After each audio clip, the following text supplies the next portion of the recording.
Social media पर इस वक्त मोहम्मद शमी की एक तस्वीर तेजी से वायरल हो रही है। लोग सवाल पूछ रहे हैं कि आखिर करोड़ों कमाने वाले स्टार क्रिकेटर के बाल फिर से पतले कैसे दिखने लगे हैं। क्या उनका हेयर ट्रांसप्लांट फेल हो गया है? क्या ट्रांसप्लांट के बाद भी बाल दोबारा झड़ सकते हैं? और अगर इतने बड़े सेलिब्रिटी के साथ ऐसा हो सकता है तो आम आदमी का क्या होगा? आज के इस वीडियो में हम डॉक्टरों और हेयर एक्सपर्ट्स की जानकारी के आधार पर समझेंगे कि आखिर हेयर ट्रांसप्लांट कैसे काम करता है, क्यों कई लोगों के बाल कुछ वक्त बाद फिर से पतले दिखने लगते हैं, मिनॉक्सिडिल और फिनेस्ट्राइड का इसमें क्या रोल है और किन लोगों को डॉक्टर खुद हेयर ट्रांसप्लांट कराने से मना कर देते हैं। तो वीडियो को लास्ट तक जरूर देखिए, क्योंकि आज आपको इंटरनेट वाली नहीं बल्कि असली और मेडिकल साइंस वाली जानकारी मिलने वाली है। सबसे पहले बात मोहम्मद शमी की। शमी के बालों में बदलाव लोगों ने 2023 वर्ल्ड कप के दौरान नोटिस किया था। बाद में हेयर ट्रांसप्लांट क्लिनिक के वीडियो और इंटरव्यू में ये सामने आया कि शमी ने जुलाई 2023 में हेयर ट्रांसप्लांट कराया था। क्लिनिक के मुताबिक लगभग 4500 से ज्यादा ग्राफ्ट्स लगाए गए थे। अब हाल ही में आईपीएल और सोशल मीडिया की कुछ तस्वीरों में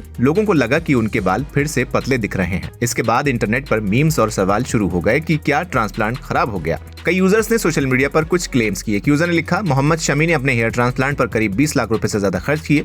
बताया गया कि उन्होंने प्रति बाल लगभग 135 रुपए दिए, लेकिन हैरानी की बात यह रही कि 1 साल पूरा होने से पहले ही उनके कई हेयर फॉलिकल्स फिर से झड़ने लगे। दोस्तों, बात तो साफ है कि लाखों रुपए खर्च करने के बाद भी बाल झड़ने की समस्या का स्थायी इलाज आसान नहीं है। जब ऊपर वाले का दिया हुआ ही लंबे समय तक नहीं टिक पाया तो इंसान वाला कितने दिन टिकेगा? वैसे भी जो आया है वो तो जाएगा ही एक दिन। लेकिन दोस्तों, यहाँ सबसे जरूरी बात समझनी होगी कि हेयर ट्रांसप्लांट का मतलब ये नहीं कि जिंदगी भर कभी बाल नहीं झड़ेंगे। यहीं से असली कहानी शुरू होती है। बहुत सारे लोग सोचते हैं कि डॉक्टर नए बाल पैदा कर देते हैं, लेकिन असलियत यह है कि ट्रांसप्लांट में नए बाल बनाए नहीं जाते। डॉक्टर आपके सिर के पीछे वाले हिस्से यानी डोनर एरिया से हेयर फॉलिकल्स निकालते हैं और उन्हें आगे वाले बॉल्ड एरिया में इम्प्लांट कर देते हैं। क्योंकि सिर के पीछे वाले बाल जेनेटिकली ज्यादा स्ट्रॉन्ग होते हैं, इसलिए उन्हें सेफ डोनर जोन कहा जाता है। यानी खेल पूरा फॉलिकल्स का है। अगर डोनर एरिया अच्छा है तभी रिजल्ट अच्छा आता है। अब सवाल आता है कि ट्रांसप्लांट कैसे होता है। मेनली 2 टेक्निक सबसे ज्यादा पॉपुलर हैं। FUE यानी फॉलिकुलर यूनिट एक्सट्रैक्शन, इसमें एक फॉलिकल निकालकर ट्रांसप्लांट किया जाता है। आजकल सेलिब्रिटीज में यही ज्यादा पॉपुलर है क्योंकि इसमें बड़े स्कार्स नहीं आते, रिकवरी भी रिलेटिवली फास्ट होती है।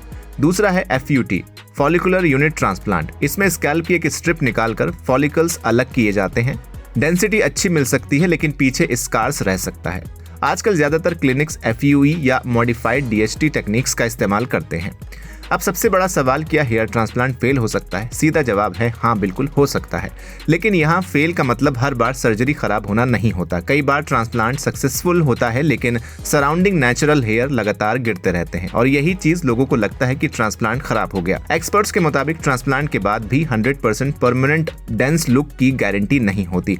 कई लोगों में 2 से 5 साल बाद थिनिंग दोबारा दिख सकती है। हेयर ट्रांसप्लांट के बाद एक कॉमन चीज होती है शॉक लॉस, यानी सर्जरी के बाद ट्रांसप्लांटेड या आसपास के कुछ बाल टेम्परेरी गिर जाते हैं। कई लोग यहाँ पैनिक हो जाते हैं और सोचते हैं कि सब खत्म हो गया, लेकिन अक्सर 3 से 6 महीने बाद नए बाल ग्रो करना शुरू करते हैं। फुल रिजल्ट आने में लगभग 10 से 14 महीने तक लग सकते हैं।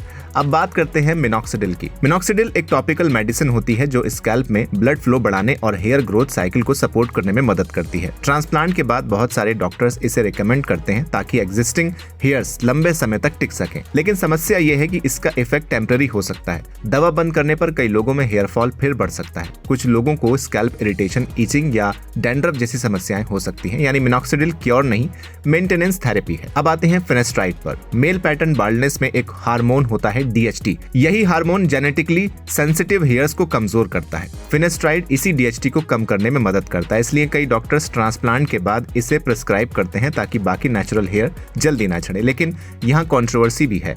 कुछ लोगों में साइड इफेक्ट्स की शिकायतें आती हैं, जैसे लिबिडो कम होना, mood changes, sexual side effects, hormonal issues. हालांकि हर इंसान में ऐसा नहीं होता, लेकिन इसलिए बिना डॉक्टर्स एडवाइस के इसे लेना डेंजरस हो सकता है। अब सबसे जरूरी सवाल, अगर शमी ने ट्रांसप्लांट कराया था तो फिर बाल पतले क्यों दिख सकते हैं? एक्सपर्ट्स के मुताबिक इसके कई पॉसिबल रीजंस हो सकते हैं। ट्रांसप्लांटेड हेयर बच जाते हैं लेकिन ओरिजिनल नेचुरल हेयर्स गिरते रहते हैं। इससे डेंसिटी अनइवन दिख सकती है। कुछ लोगों में जेनेटिक्स बहुत अग्रेसिव होते हैं, ऐसे में लगातार थिनिंग जारी रह सकती है। इसके अलावा क्रिकेटर्स का travel, stress, sweating, sleep issues भी हेयर हेल्थ पर असर डाल सकते हैं। इसके अलावा अगर मिनॉक्सिडिल या फिनेस्ट्राइड बंद कर दी जाए तो एग्जिस्टिंग हेयर तेजी से पतले हो सकते हैं। इसके अलावा हर इंसान के सिर में अनलिमिटेड डोनर हेयर नहीं होते। अगर बाल्ड एरिया ज्यादा बड़ा हो तो डेंसिटी परफेक्ट नहीं बन पाती।